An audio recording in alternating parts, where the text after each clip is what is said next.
Welcome to the first session of Applied Systems Thinking. The intent of this session is to, rather than talk about what is systems thinking, simply assume that all of the people who are here have an understanding of what systems thinking is. And how do we take that understanding and apply it to a situation in an orderly, hopefully systemic manner to develop an understanding of the situation and develop an approach to dealing with the situation that's likely to produce the results we're interested in. So the way that I'd like to do this is we have been building models since we started these sessions, and I am of a mind that you can't approach anything systemically without building a model. So as we do this session, we will attempt to develop a model similar to the kind of thing that I sent out for this meeting, in that this is what I dreamed up from our group modeling process Google Doc in terms of the relationships between the activities and the order in which they are most meaningful. So with that particular introduction, is there anyone who would like to offer opening comments? And since we have a bunch of people here, maybe you should raise your hand and I'll call on you. And if you haven't been here before, if there's a toolbar at the bottom that says participants, and if you open that window, there's an option where you can go ahead and raise your hand.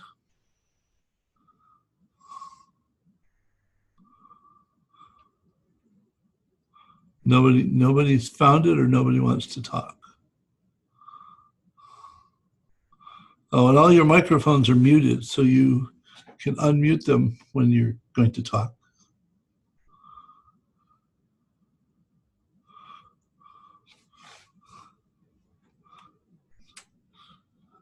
Okay, because people don't want to talk, I'll call on people. John, what do you have to say?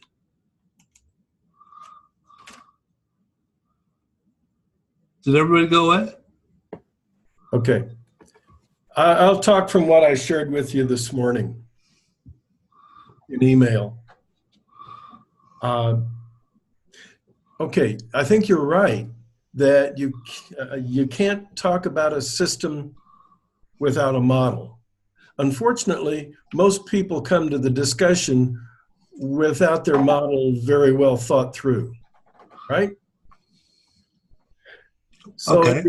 So it becomes a lot, I thought of it in terms of, okay, we're going to tour the Caribbean from island to island on boats. Oh. And so on one island, we have a consensus about life on the island and boats. But then our consensus has to change a lot when we get to the water's edge. Oh, rowboat? Well, okay. How much of a conscience do we have about the environment? And how much muscle I'm going to put out into it? And do I have a life jacket? All kinds of things come. Or no, I want to live a life of comfort. I want there to be lobster and oysters on the buffet. Okay. Do you have money? So the short of it is, it's all connected. It's all connected, and you got to figure out the connections. Right. And most people come to the party without their connections figured out, not articulate about it, not even with their wounds or ambitions surfaced. And this kind of a facility, this thing that we're talking about here, is essential in these times for getting people to come to the party, at least some of them, the ones that are going to shape the discussion anyway. Well, there are times, John, that I've actually thought that modeling is an unnatural act. So, Janine, comments? No, I mean, I agree with what you said. I'm a big causal loop diagrammer, and basically every time I start something, I like to draw a system picture. So I'm on board with the philosophy. I do find it challenging because I don't mind the complexity of a picture. I do find it challenging to distill that complexity into bite-sized chunks for people who aren't like-minded. I can relate to that very well. Romer?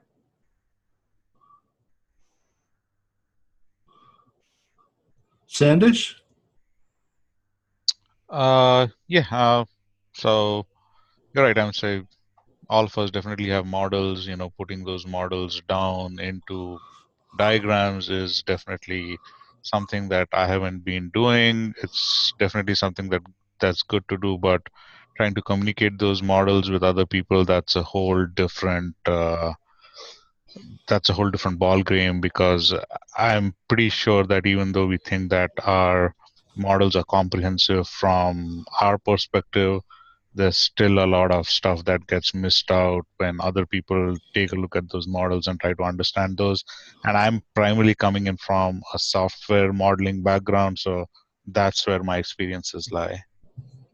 Sandish, I came to the realization that for years I inflicted my models on other people because I understood them because I built them, but I never gave them to other people in a way that they could understand them. And after they looked at them for a while, they'd send back comments like, "Oh, that's nice." And what I found out later is what they really wanted to say is, "Why'd you send this to me?" Because it was just caused headaches. Mihail? Hey, Gene. Romer here. I heard my name earlier, so I was driving then. So right now it's okay. Well, I completely agree. I think model is a very important part of this discussion because of the fact that for me, the model really speaks a lot. And this helps me understand the complexity of the given situation, which helps us as well to collaborate better. And if we need to dig deeper, I think we have a good baseline through the model. So, yeah, thank you, Jim, for doing this. Okay. Bachara? Hello. Hello. I just arrived to the meeting. I was outside, so I didn't catch from the start. So I'm sure that this session will be great because you are taking care. So I have a lot of expectancy. Okay. Okay, thank you. Okay. Mihail? Your mic is muted.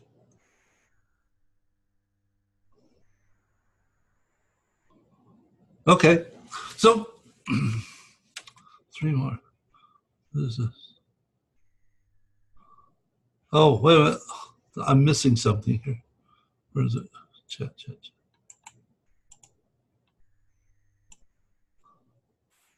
Oh, I should have opened. Oh, Mihail's having some issues with his microphone. So if the intent is to approach this systemically, I typically refer to it as a situation rather than a problem. It could be something that we want to accomplish, something that we want to get to deal with because it is a problem, and situation just sort of generally fits the bill for all of the above. Though, if I realize that there is a situation that we need to do something with or about, what do you think the first thing is that we ought to do?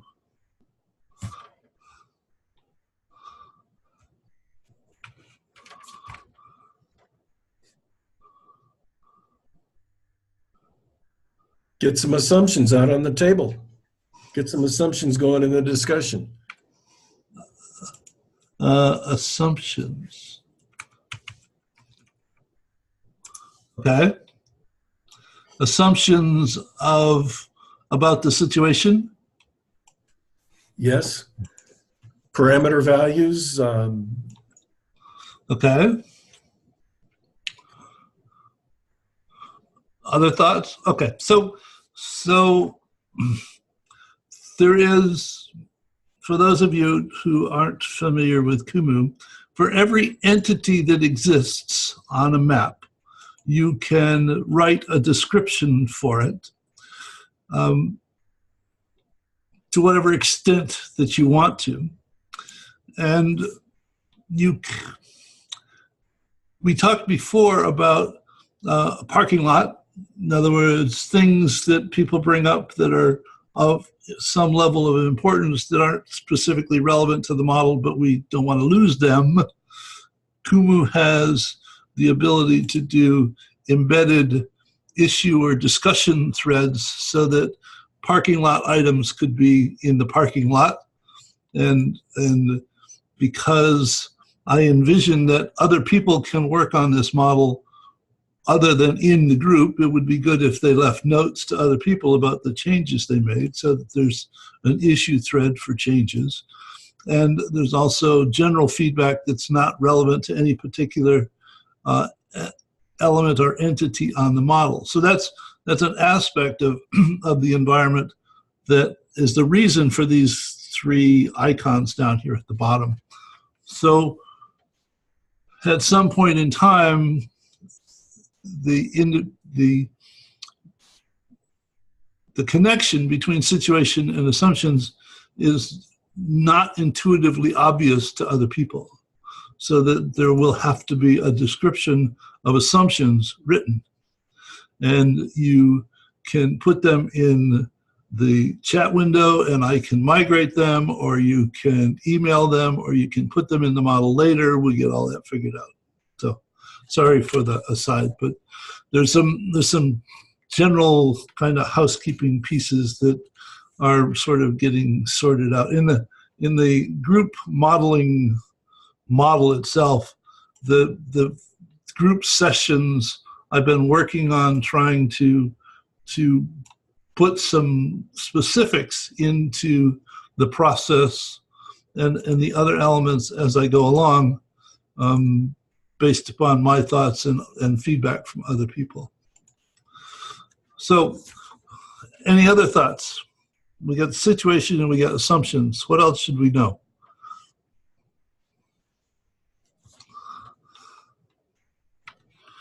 Well, I think somebody mentioned it earlier that we probably ought to build a model.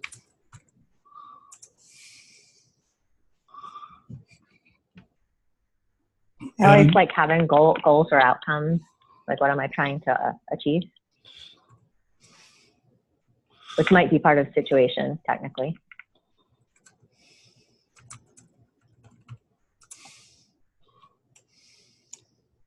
Okay, so where this is the current situation, this is the desired situation? Yes.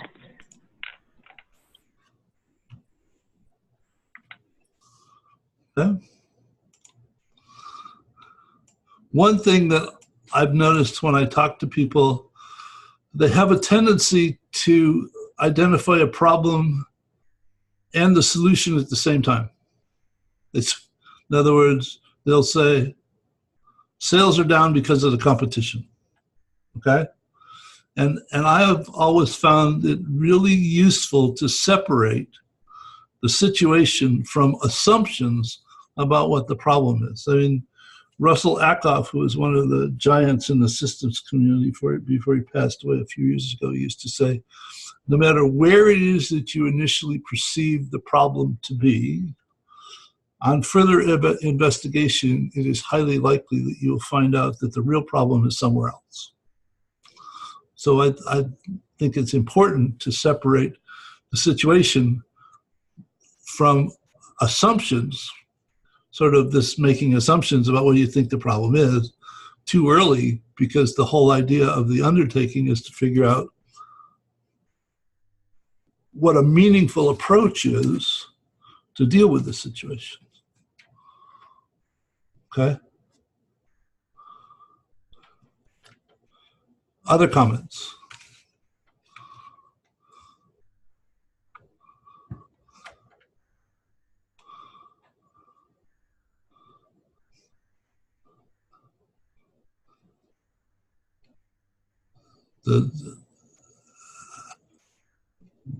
Don't make me talk to fill up the space.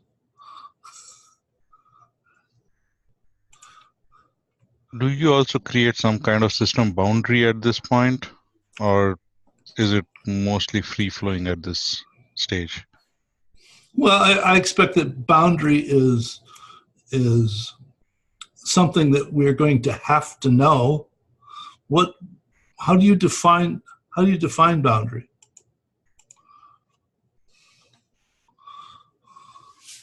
Yeah, in terms of, like, for instance, the example that you mentioned about like sales being down, right? I would say, how far do you take, the model in terms of, do you analyze some events happening in China that could be potentially causing it, or is it more localized in nature in the sense of, how far do you take the boundary for whatever situation it is that you're hoping to model?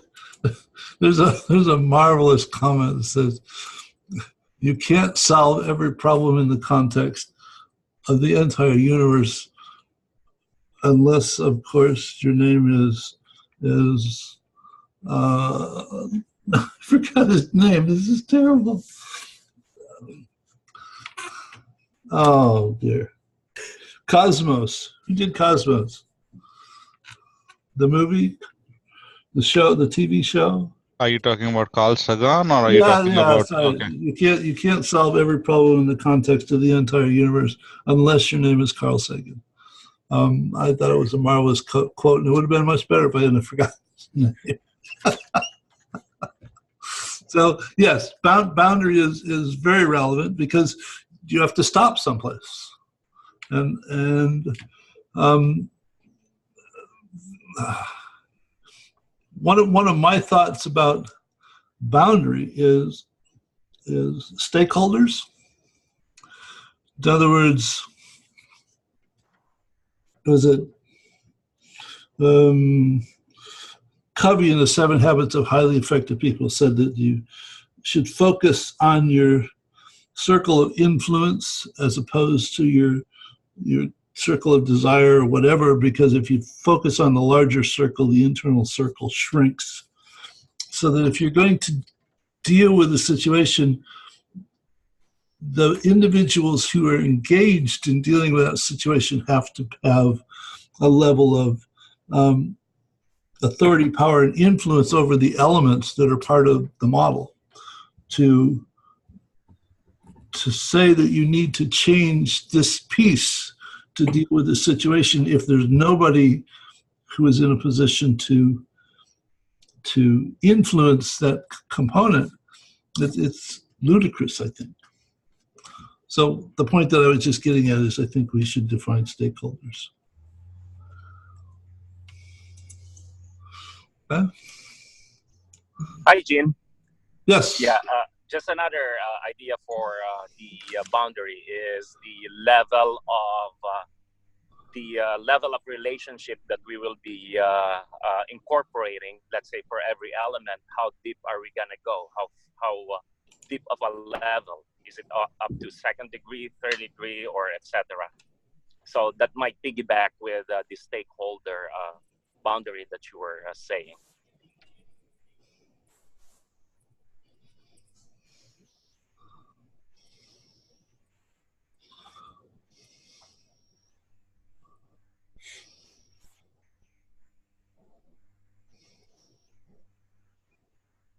What is this? Sorry.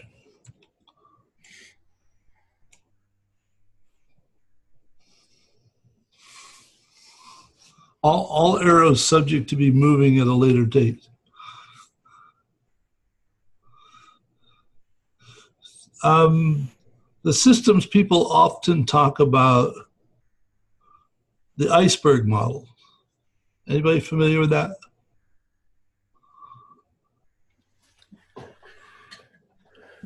Yeah. What is it, 20% visible, 80% not? Well, that's true for icebergs in general, but the systems people talk about the problem that you perceive is the tip of the iceberg. Then below that, there's some pattern of behavior that's responsible for what you perceive, and there's an underlying structure that's responsible for that pattern of behavior, and there's an underlying set of mental models of the people who created that structure. And I don't know how deep it goes beyond that. That's as far as I can remember. So that if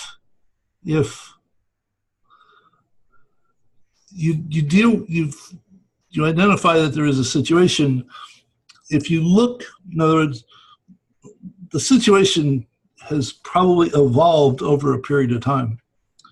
It's just gotten to a point where it comes to your attention and you realize it's gotten bad enough, so I got to do something about it, or we got to do something about it. By looking at the way that it has developed over time gives us a better sense of what the pieces are that are responsible for the situation being what it is.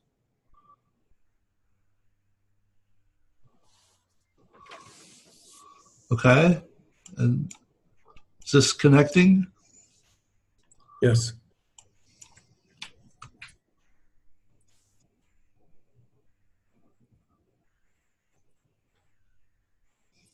So this would then connect to this, and this would connect to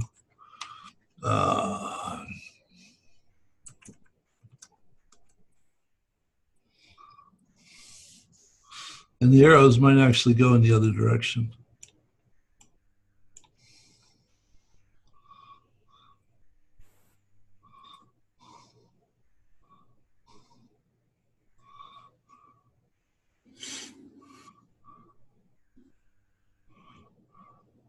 So is there an implicit assumption that this is all recursive in nature? Because I'm assuming that the situation is caused by the mental models?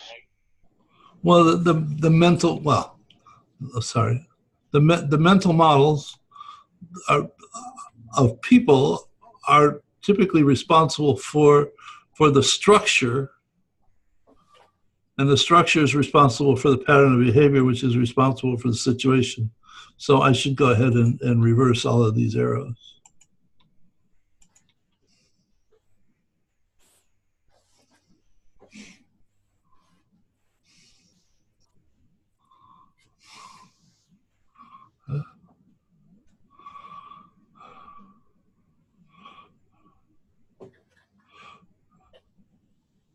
So when I Janine, you say that whenever you run into a situation, you start drawing causal loop diagrams. Yeah. How do you start? So this is an interesting conversation to me because it gives structure to what I do. I usually I just dive in and start. So if I have to think about the Nike approach. Well, I'm trying to think like what's going on in my head when I start. So I will typically pick based on some knowledge of the process and the stakeholders and like the entities of the system. I will usually start circling around those entities and how they interface with each other to get those causal relationships. So I'll kind of, my way of doing it is kind of what you're doing here. I put the stuff on the whiteboard. I tend to like whiteboarding. And then I start drawing the arrows. What affects what in what way? Always in relation to some outcome, right? Because lots of this is, so like I worked with a hospital system, for instance, or I worked with software assurance organizations, as an example. They all can relate to each other for lots of different purposes. So I try to contain it to whatever purpose we're chasing at the time. So I don't know how to describe it better than that.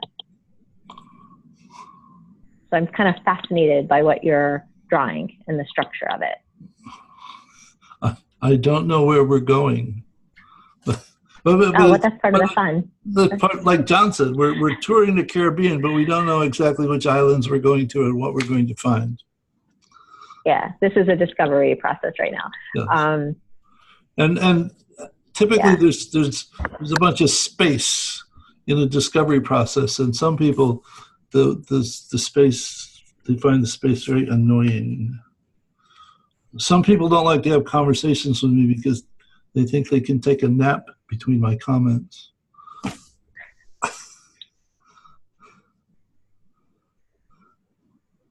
Yeah, so I mean, I look at what we're putting in this diagram, and this to me is the system or the process or the approach of being a good systems thinker, specifically a good diagrammer.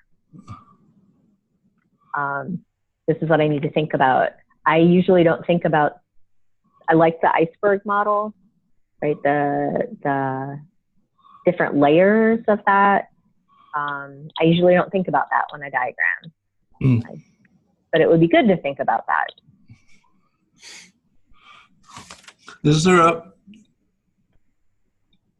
Is boundary and context the same thing? Not to me. Okay. How are they different? Boundary to me is the start-stop in the process or the set of organizations. Context to me is the situation that the entities within the start-stop are experiencing. So for instance, when I was doing some modeling of a multi-facility hospital system, these facilities are in, those facilities are out by some sort of segmentation or categorization. The context of the facilities that are in the situation is certain kinds of patients, certain kinds of medical conditions, or certain whatevers that we were chasing. To me, that's the context. At least one way to look at it. Hit me with it again. I was typing. Say again? Tell me about context again.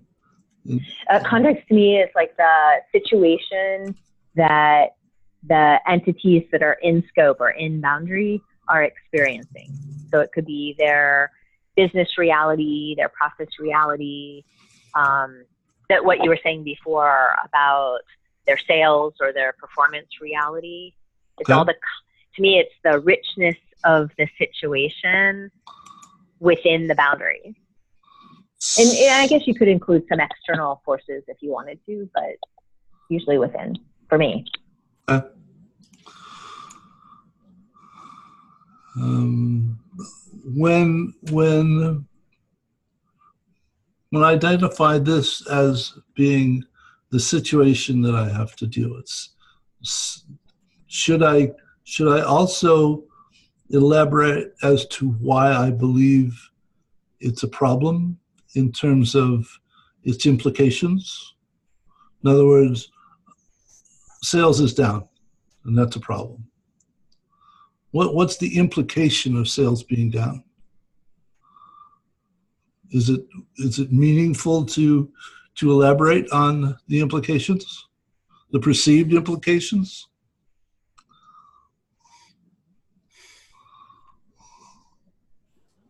John? Vichara? Is everybody having lunch?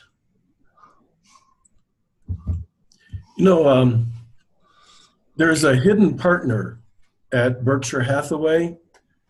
His name is Charlie Munger. And he's written a book about mental models. Yeah. And he says, I just keep sharpening my mental models. And that's the lens through which they look at their business and everything else. And it's just so cool that he acknowledges things that way. Now, is he doing system dynamics? I don't know. But there you go. That's it. Yeah, lattice work. And I think it's absolutely essential to acknowledge mental models and expand on the ones you're using. Okay, I got it. I'll go look at it. Yeah, I think that's what I like about this layering from situation to structure to mental models, etc., because it gives a way to put all of that in relation. And then back to your question about like situation and implications, like to me, that's the beginning of a causal diagram in that direction, or a really good problem statement. In some scenarios, I may not care if sales are down a little. No, because sales could be down, profits could be up. I might be changing my product line. I mean, there's all kinds of reasons, good and bad. I could have expected sales to be down because of something I did. Correct. Okay. So what are the implications? I think that is important. Okay. And I'm interested, I'm like flipping through those mental models to see if there's one that applies.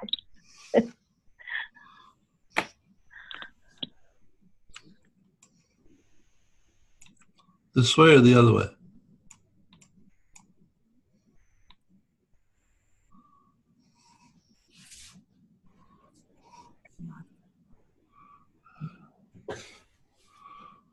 I think I like it that way. Okay. So I think that when it becomes more complex, it becomes easier to participate. Probably in half an hour, it will be easier to participate because we will have a lot of subject to and assumptions, and so. I will tell you, Pachara, that there was a time when a blank piece of paper was my absolute worst enemy. I would sit there for a long period of time and just stare at this blank piece of paper because I couldn't figure out where to start. And I knew that all the time I'd been in school, they taught me not to do things wrong, and I didn't want to start in the wrong place. So I was concerned about getting it right. Yeah. So I couldn't start. But then I realized that Nike was right. Just do it. It's all connected. If you start someplace and follow a sort of a rigorous investigation of the relationships, you'll come up with a meaningful model. It doesn't matter where you start. I find it useful to start with a situation that I'm trying to figure out how to deal with, because it sort of gives me a focus. But and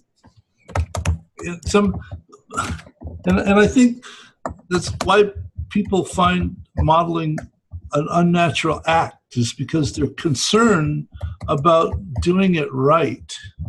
And it's like riding a bicycle. You cannot learn how to ride a bicycle by reading a book or watching somebody else ride a bicycle. You can only learn to ride a bicycle by riding a bicycle, falling off and skinning some elbows and knees and whatever, and getting it figured out. After about 40 years of this, I don't think that I have ever created a model that was right the first time. It's a process of drawing diagrams and trying to figure out what I think I know and what I don't know, and then I send it to other people and say, what parts of this make sense and what don't, and how do I make it better? But the thing that I'll share with you later is what I learned about how to send them to other people so that they actually have a prayer of digesting what I thought I was describing. Good, thank you. Okay. So just remember, Nike, just do it. Hi, Tom. Welcome. Javier? Yes, Gene, I'm here. I'm listening in while I'm doing 6 other things. Thank you. All right, Tom. Hi, Ian. Hello. How are you? Pretty good. Where are you, Javier? Oh, I'm in Mexico. Oh, well, welcome. It's a little earlier there. Yeah. Okay. All right. Anything else that comes to mind that we should put on this map? Yeah, hi, Gene, Romer here. Yes. Yeah, I was just going to ask the group if you see any connection, because as we look at the situation and make some assumptions out of it, then we try to vet this. And when we vet it, this kind of feeds back to the mental model that we have. So I can see certain connections where from situation to assumption, it feeds back to the mental model as an input. You said you want to vet the assumptions? We vet it, and then the result is somehow an input towards our mental models. Oh, an input to the mental models. Okay. Correct, yeah. And this kind of helps us, but mental model is close to the reality.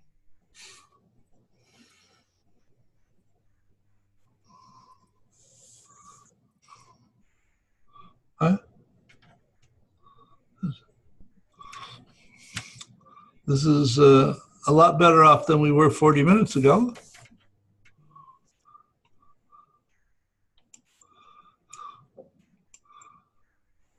So how do I define who are the stakeholders?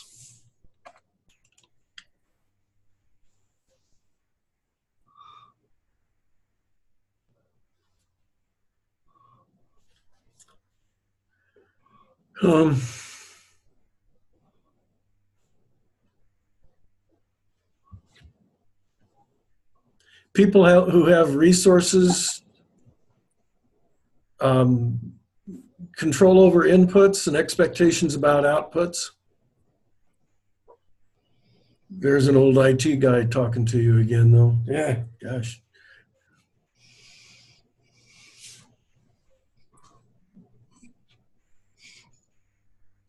How about those who are influenced by the situation? That's a good shorthand. That's very good. Yeah.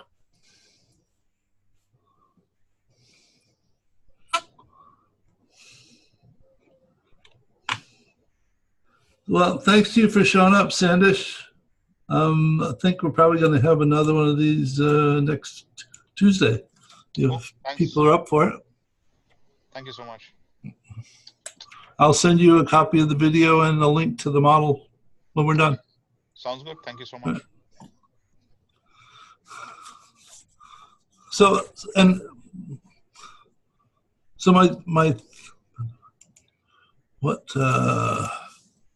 so how do you describe mental models?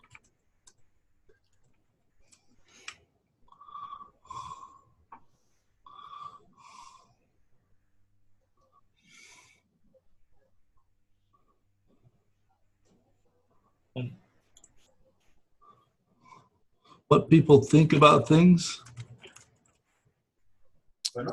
Hey, Gene, this is Tom. Yes, Tom. They are the stated or unstated assumptions about the way the model, that's a bad word for it, the way the world works. It's stated or unstated. Sometimes we can be very explicit about saying, it's Newton. For every action there's an equal and opposite reaction, right? That can be stated very clearly. But then there are other times when the behavior is masked, or it's a combination of factors. And that's what so much of big data is about today, is trying to understand.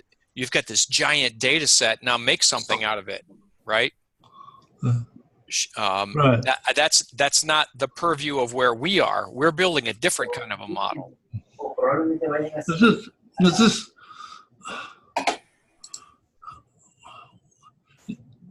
Jim, can we say that it's a set of beliefs, you know, based on knowledge and or experience, you know? You can say anything you want. The question is, can we find anybody to agree with us? Yeah, right. So I kind of like the analogy to first principles that would be used in physics, so the comment about Newton, but it goes way beyond the hard sciences, because a lot of mental models are qualitative, but they're kind of first principles, like these are the principles by which the world, people operate, behave, and there's a certain universality to it, which I think is what makes it a mental model. But the trick is, because I use the term mental models really loosely in a lot of situations as well, there can be person level, so to the last person's comment, there could be like individual level mental models. So I'll sit in a meeting sometimes and we'll be having a conversation with 10 other people, and I will look around the room and go, there are 10 different mental models in this room right now, and it's making it hard for us to all be on the same page. And that's not a first principles comment. That's people's beliefs in their head about how things are operating. Right. Because there isn't an alignment, but they don't know there isn't an alignment. Or they know that there's, or they know there isn't an alignment and it's an undiscussable. Those are the worst kind.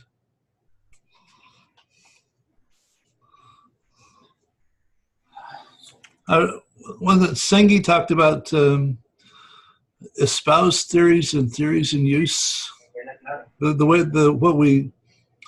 difference between what we say and what we do.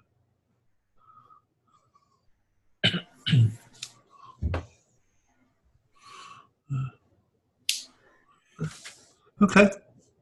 Hi, Gene. Can we subdivide assumptions like there is what we believe, we think, or whatsoever, and assumptions that are technical, let's say, that everybody should agree on, because if it is a physics, so the assumptions are clear, are tested, are that we can use in this situation, nobody will argue. But there is assumptions that are personal or belief or group beliefs or whatsoever.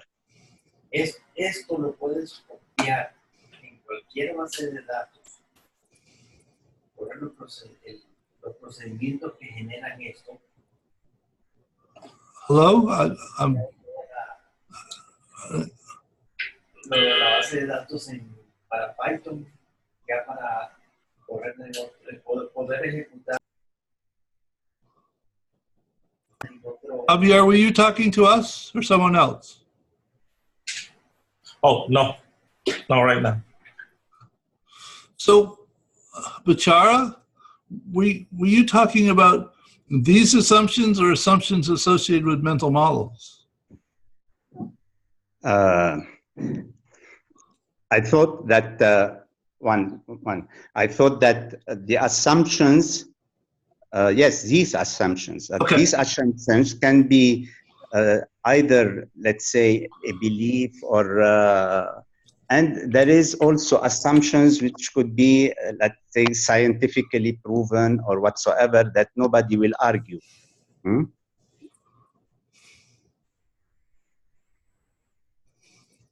And probably with these two assumptions, our mental model will be built up upon these assumptions that they are either scientifically proven or assumptions that you know, a pure belief or. Okay. Okay. So maybe there's an arrow from patterns to mental models as well. Because I think that's part of mental models is I have this mental model, whether it's my individual one or a universal, but I have it because I see this pattern over and over again. Oh, okay. Or maybe it's a different pattern than the one you have there.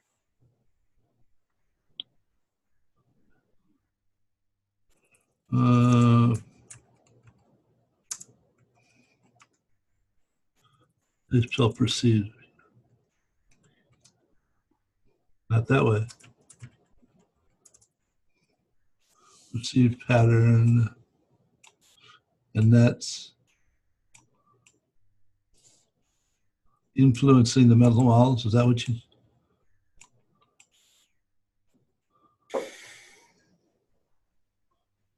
Is that what you're commenting? Yeah. Okay. Okay. Jean, I'd like to ask the question to Janine of what's the difference between the pattern of behavior that's coming out of the model and the perceived pattern that you just articulated that goes back to mental models? Maybe they're the same. I think that's a really good question. So Jean, what do you think? Is that the same pattern? Well, okay. It's turtles all the way down. So that I make assumptions about data, and then somewhere along the line, those assumptions turn into beliefs, and I act on the beliefs. And I think the mental models are the things that are like more like beliefs that I act on. Though there is a basis for those mental models, and some of that basis is correct and some of the basis is not correct.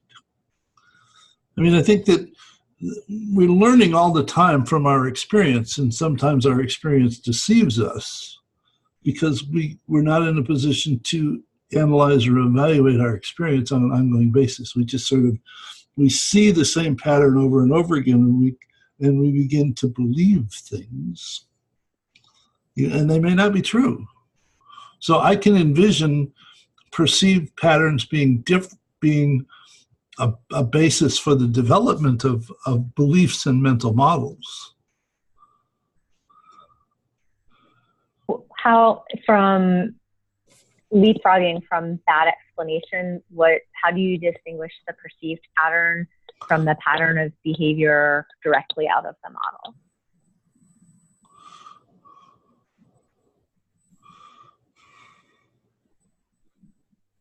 Okay, I see somebody do something on an ongoing basis, and from that I make an assumption about what they believe, and I then act on that belief.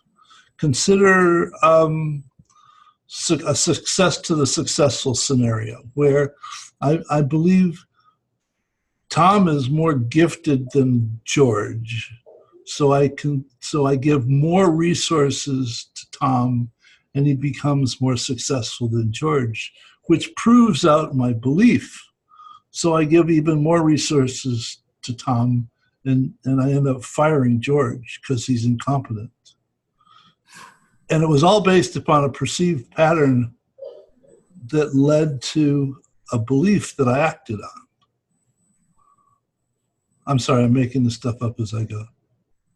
So I'm wondering if the distinction you're drawing is that the model and the pattern of behavior are in the specific, like my specific situation, whereas the broader perceived pattern and the mental models are both broad, right? So I come up with a mental model based on doing many of these, looking across many situations, many models, and I go, oh, I abstract up a level of a pattern and then make a mental model out of it, or go read Charlie Munger and borrow one of his. Is that perhaps the distinction? like the specific versus the general?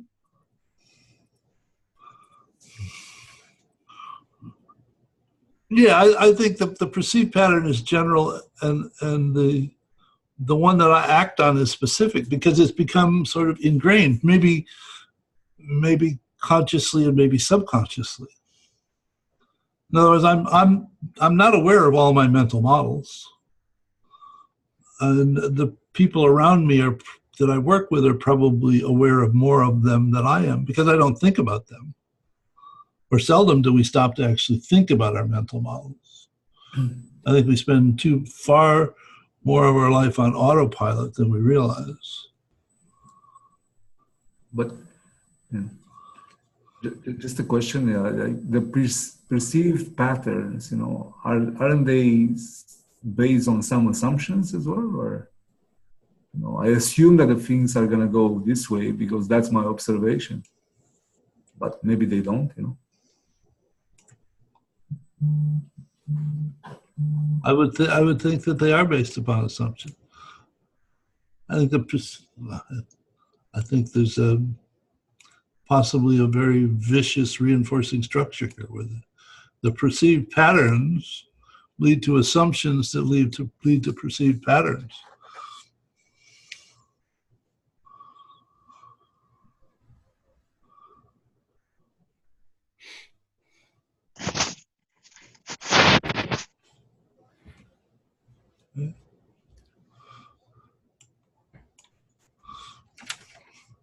Okay. Right?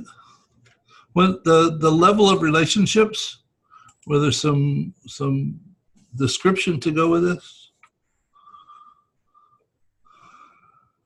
Well, it could be collaborative, it could be.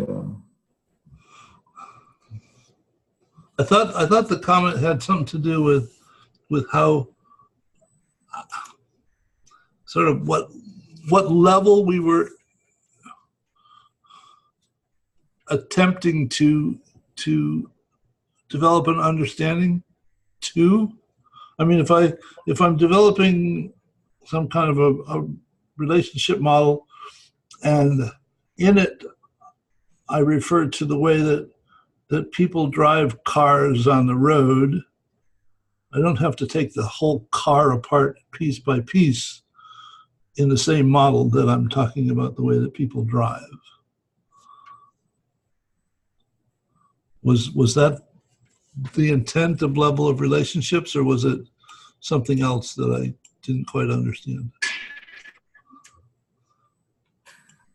Yeah, hi, Jen.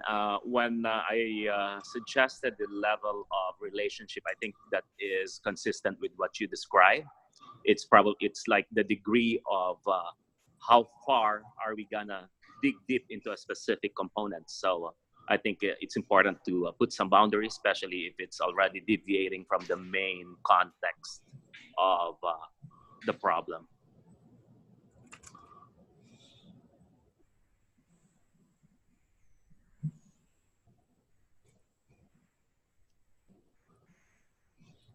Okay.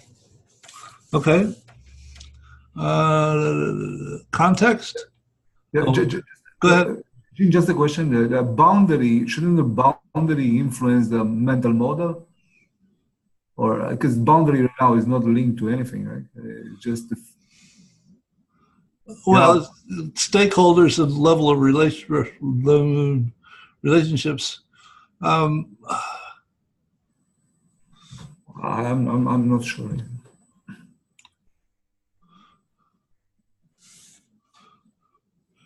Does it influence mental model and also the actual model? Mm-hmm. Or yeah. Is there another outbound arrow?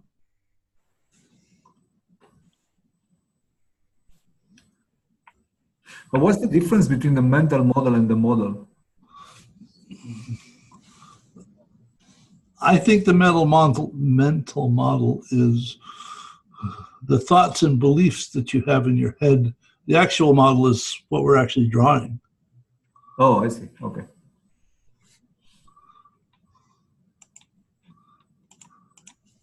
The set of relationships. Yeah.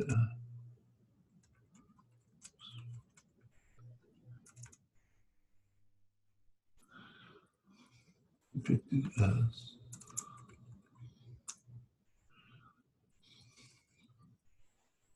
situations. I can spell, but I can't type. The set of relationships being depicted is relevant to the situation.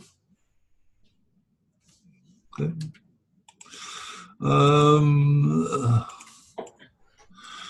Pattern of behavior.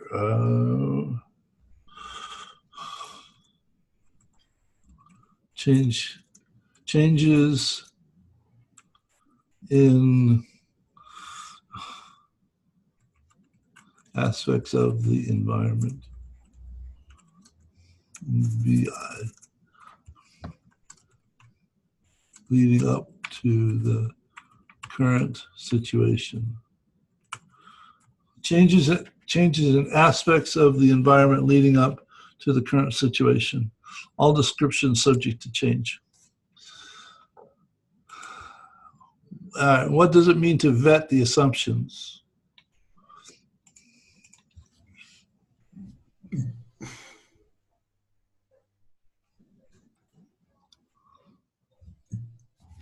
Gene? Yes. Yeah, Romer here. When I mentioned about the vetting the assumptions, for example, I think there was a specific situation as a situation, and there could be multiple assumptions there prior to its validation, where it could be, is it price driven, is it demand driven, or so vetting it is truly understanding it from the quantitative part of it, and then feeding it back to the mental model, whether we are really within the reality of the problem. So you, as to which ones are valid, right, and should be used to influence the mental models. Okay.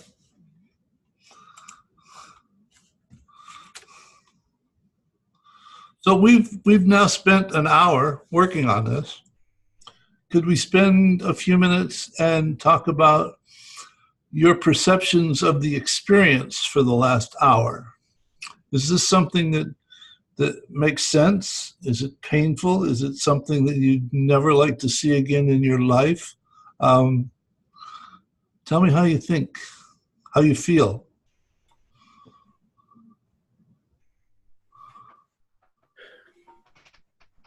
Chara?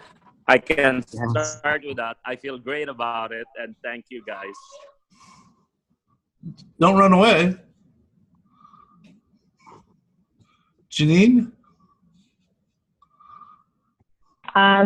So I'm having fun, so I don't get to do nearly enough of this day to day. So I thought this was pretty cool. I like the platform because I think this is really hard to do virtually, but this platform and your facilitation made it really easy.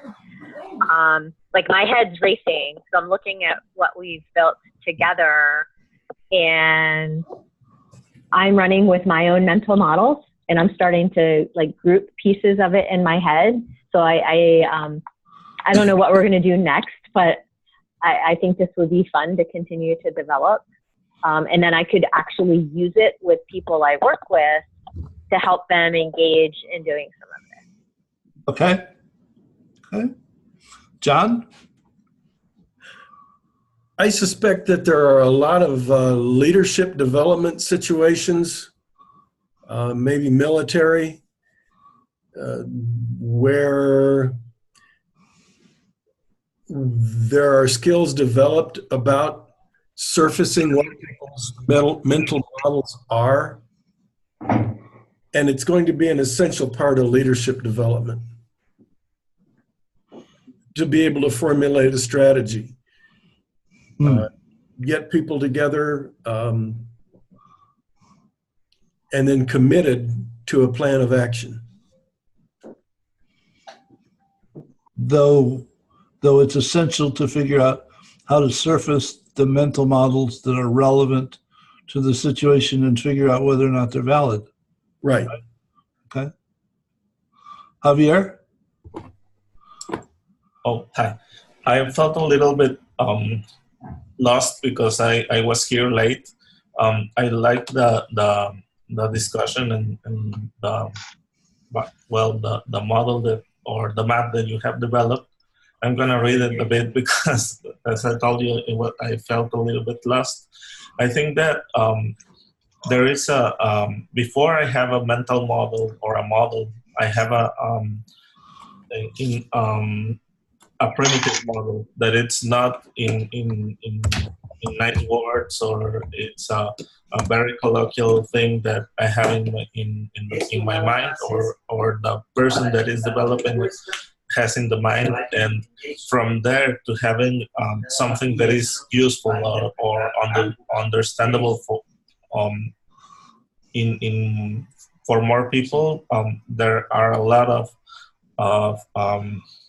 integrations or little updates that make it more usable. Because when I as you said earlier, we can't have or we aren't conscious of all of our mental models, so we perceive only some of those, and that changes or behavior, or the behavior of an organization and such. But as I told you, I am a little bit lost right now, but I hope to get my head more straight for the next meeting. Okay, thank you. Thanks. Mihail? I just love the way the dynamic is working in the meeting. Yeah, I love it so far. Thank you. Romer? Oh, hi, Jen. This is really great, and it's really a pleasure to work with you guys. It's fun, and I hope we could continue doing this. Looking forward to that. Good. So I would like to do a follow-on session to this next Tuesday at noon.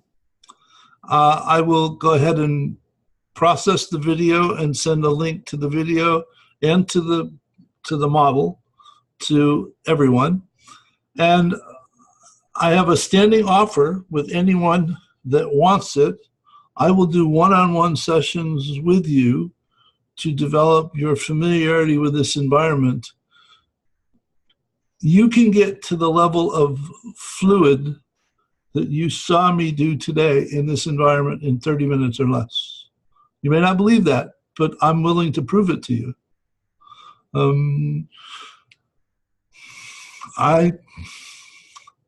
I looked for this product for about 15 years. I evaluated every piece of modeling software that I could find that was web-based, and nothing measured up until a friend of mine in Buenos Aires sent me an email and said, you got to go look at Kumu. Well, I went and tried to create a username and password, found out I already had one. And because I'd evaluated it 6 or 8 months earlier and decided that it wasn't there.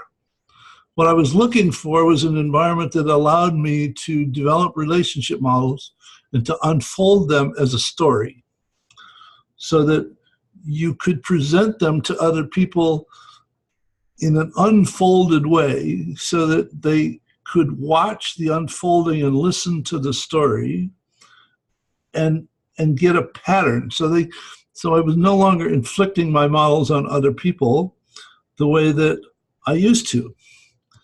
And I happened to connect with the Kumu people, the developers, and I worked with them for 2.5 years, and they gave me 90% of what I asked for. So I absolutely love this environment. And you haven't seen the part that actually I love best. Well, here, let me show you this, just while you're here. This is the relationship model that I sent you, and the way that I unfolded it in the video, if you got to see it, this is what's called partial views. So that I do this as I talk about this model and the unfolding of it and explain the relationships as I unfold it. I used to do this in the presentation feature, which is part of Kumu, which is also marvelous, but I'm now finding that partial views is actually even better.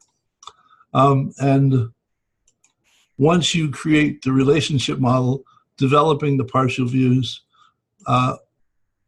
takes 15 or 20 minutes. It's not involved. So as I said, there's a standing offer. I will have one-on-one sessions with you to work on this. What I would like to get to is a point where there are multiple individuals essentially with driver's licenses, and I can go in here and say members and simply give other people access to modify this model so that it can evolve asynchronously as opposed to only in a group setting, because people are busy. And then I appreciate you taking the time to show up today to get together. I hope you found it meaningful, and I'll send you a link for next Tuesday's session.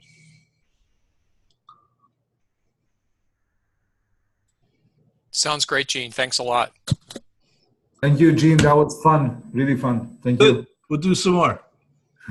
Thank you, Gene. Thank Bye. you. Have a great day. Bye. Bye, all. Take care. Bye.